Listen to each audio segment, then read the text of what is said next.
I was ignored. I decided to disappear, and today, stronger and freer, I am proof that overcoming transforms. I'm Paolo, and my story begins at a point in my life where I felt trapped. I was 32 years old, working in an office, and living basically to support my family. I'd always been the man of the house, responsible for making sure the bills were paid and everyone had what they needed.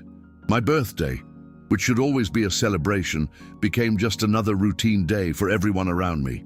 It was as if I were there simply to serve, not seen as a human being, but as a source of resources. No one asked me how I was or what I was feeling. They simply used me. Back then, I thought I was doing what anyone who loves their family would do. I worked tirelessly, putting their satisfaction above my own. I didn't care about my own needs. I believed that was what it meant to be a good son, a good brother, a good husband. But with each passing year, I began to feel something was wrong. It wasn't just a feeling. Something was broken inside me, a part of me that told me I deserved more. But I ignored it, trying to be the hero of my own story, until the pain of not being seen as a person became unbearable. My birthday was the breaking point. That day, like every other, no one remembered to wish me a happy birthday. My mother and father didn't even look up from their phones while I sat at the table, waiting for the slightest attention. My older brother, with whom I'd always gotten along, was so distant he felt like a stranger. When I asked why no one was wishing me a happy birthday, the answer I received was cold and cutting. "You're an adult, Paolo. It's past time to celebrate these things." Something inside me snapped. I felt like I was being completely ignored, as if my presence meant nothing more than a bank of money to them. The humiliation was even more profound when my father joked that my existence was just another expense for the household. No one laughed. I stood there paralyzed while my mother continued to play with her phone and my younger brother stared at the floor, uncomfortable but lacking the courage to speak out. It was the last straw. The moment the joke was made, I knew there was no longer any room for me there. They never saw me. I was being used as a mere provider, a financial pillar instead of a human being. And at that moment, I decided I would no longer be part of that cycle. I spent the next few days simply existing, like a zombie, trying to understand how it had all come to this. How had I not realized before that my entire life had been shaped around their expectations? How could I have been so blind as to sacrifice my mental and emotional health for something that would never be reciprocated? It wasn't long before I made a decision. I would disappear. I would leave everything behind. My friends, my job, the town where I grew up. I would walk away, and I would make them feel the weight of my absence, something they had always denied. I know some might think this decision was impulsive or even selfish, but I needed a new foundation, away from that place I only knew as an emotional prison. My younger brother was the only person who noticed my absence. He was always the most understanding, even though he was still immersed in the family's behavior. He offered to help me, and it was he who took me to a place away from everyone's eyes. He didn't judge me. He believed I was doing what was necessary to save my life. During that time, as my brother and I tried to find a new place to live, I watched from afar as things began to fall apart for my family. They began to realize I was no longer there. My father began to complain about the piling bills. My mother seemed increasingly agitated without my financial help, and even my older brother seemed lost without me, trying to manage everything alone. I was at peace, but I still felt that sense of helplessness as I realized my absence was, in fact, missed. They didn't see me, but they depended on me. With each passing day, I felt more empowered. I began to understand that my life should never have been solely about what I could give. I began to reconnect with myself, to understand what I truly wanted. It wasn't easy, but I felt a growing freedom. I began to explore new possibilities, new opportunities that I had previously missed because I was so focused on meeting other people's expectations. I realized I could never go back to that life, not while I was being treated as nothing more than a source of money. After a few weeks, I finally managed to settle down in a nearby town. I rented a small, simple apartment, but for the first time, it made me feel like I was my own person. It was a quiet space, without demands, without accusatory glances, without that feeling of always being indebted to the world. At first, the solitude felt a bit strange. I was used to always having someone asking for something, complaining about something, using my presence to meet their needs. But over time, I began to appreciate the peace. Just being able to wake up and drink my coffee without pressure was a gift I had never truly experienced. The first 3 months were crucial. During this time, I blocked all social media, changed my phone number, and asked my younger brother not to reveal my whereabouts to anyone. Of course, he respected this and was one of the people who most encouraged me to stick to my decision. Still, he kept me updated on what was happening at home. With each message from him, I became more certain that I had done the right thing.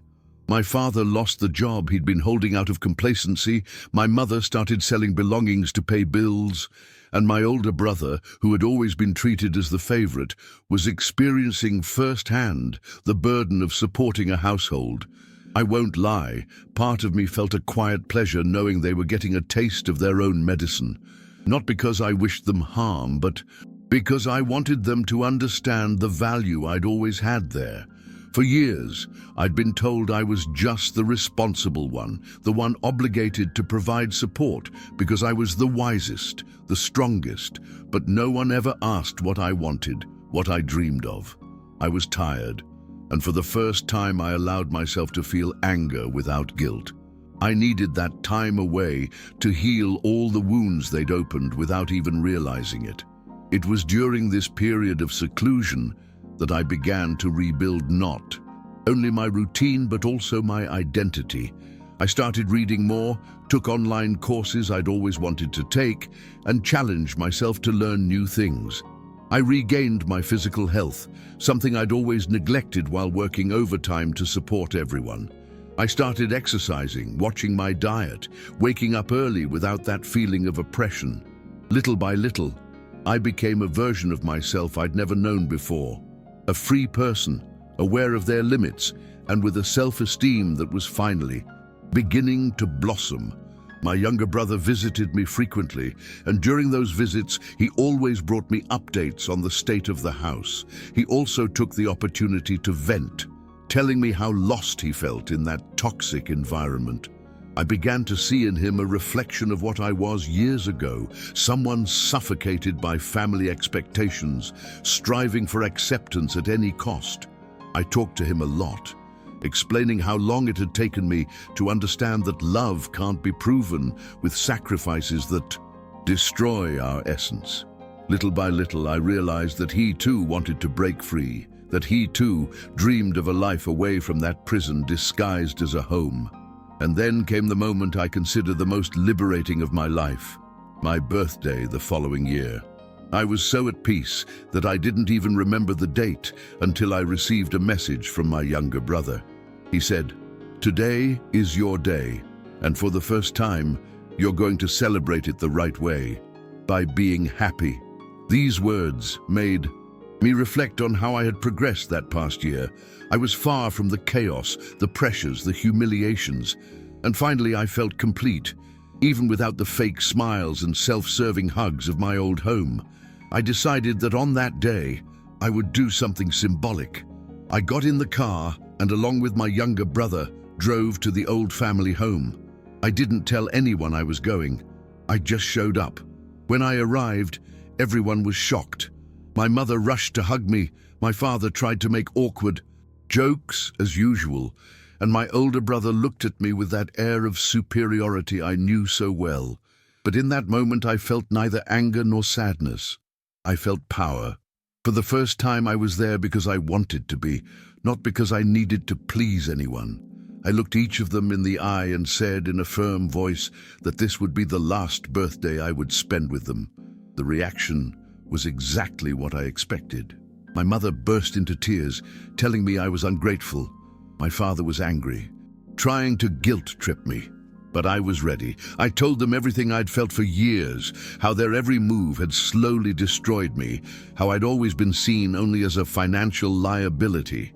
I said my absence showed how dependent they were and how I was ignored when I was present. And I concluded by making it clear that I would never again accept being treated like an object.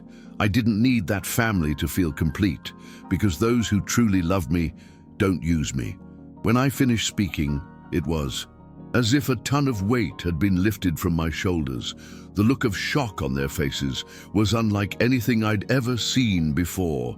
For the first time, I wasn't silent. I wasn't bowing my head. I was asserting myself. My mother tried to interrupt me with one of her usual catchphrases. Everything I did was for your own good. But I wouldn't let her.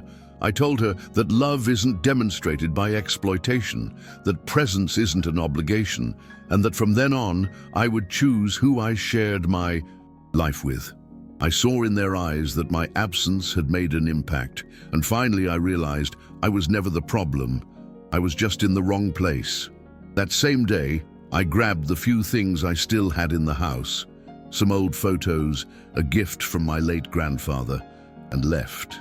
There were no hugs, no warm goodbyes, just silence. My younger brother went with me, and as we left that house, he looked at me and said, "I'm never coming back here either." That moved me. For the first time, I wasn't leaving alone. I was showing him that there was life beyond that toxic environment, and I knew that together we could build something completely different, far from everything that was hurting us. Over the next few months, we began a new routine. With a clear head and a clear conscience, my brother and I worked together, investing in a small business I'd always wanted to start, but never could because of family responsibilities. It wasn't easy. The challenges were daunting and money was tight, but I felt motivated like never before. Every small victory was celebrated, every achievement a result of our hard work. And with each day, I felt my self-esteem grow, my will to live strengthen. For the first time, I had a purpose that wasn't to please anyone, but to build something of my own. Little by little, the wound my old family left began to heal. Of course, sometimes I missed them, especially the moments when I naively believed those people loved me unconditionally. But I learned to differentiate between longing and emotional dependence. I learned that missing them isn't enough of a reason to return to places where you were diminished. And whenever doubts arose, I just remembered how ignored I was, how empty I felt even surrounded by them. My brother was my only true connection to that past, and he always reinforced, "Now it's our turn to truly live." A year after my departure, I received one last attempt at contact, a message from my mother saying everyone was missing me. But it was too late. I didn't respond. I had already rebuilt my life, my identity, my balance. There was no more room for manipulation or emotional blackmail. The greatest achievement wasn't just leaving that house, but understanding that I didn't need to carry guilt that wasn't mine. And most importantly, that I had the right to choose who stayed in my life. I chose my brother. I chose freedom. I chose self-respect. Today, looking back, I clearly see how my life was stagnant while I accepted emotional crumbs in exchange for financial help. I don't regret my choice. On the contrary, I'm grateful for the day I decided to disappear, because it was precisely this disappearance that brought me back to myself. Going back wasn't an option, because I would never again allow myself to be erased in the name of family. I learned that true family is someone who respects you, who cares about your feelings, who celebrates your achievements without self-interest, who loves you without demanding and constant sacrifice. The best part of my journey is being able to share this here with you, so that perhaps someone reading this story will understand that they are not alone. that no one is forced to accept a toxic environment just because they share the same blood. Family is built with affection, respect, and genuine presence, and the greatest freedom anyone can have is being able to walk away from what hurts and move closer to what heals. If you feel used, ignored, or merely tolerated, I tell you deserve so much more. Life is too short to simply be the emotional or financial support of someone who never acknowledged you. Today, I am free. I have achieved emotional, financial, and spiritual independence. My small business is thriving. My brother and I are life partners, and each day is a new opportunity to start over without carrying the burden of ingratitude. The house where I live has peace, respect, and true love. And most importantly, I am proud of who I have become. The greatest lesson I have learned is that starting over can hurt, but staying where you are hurts much more. And that is why I will never go back. Because I finally understood that I was not born to be a provider for those who only saw me as a resource. I was born to be happy,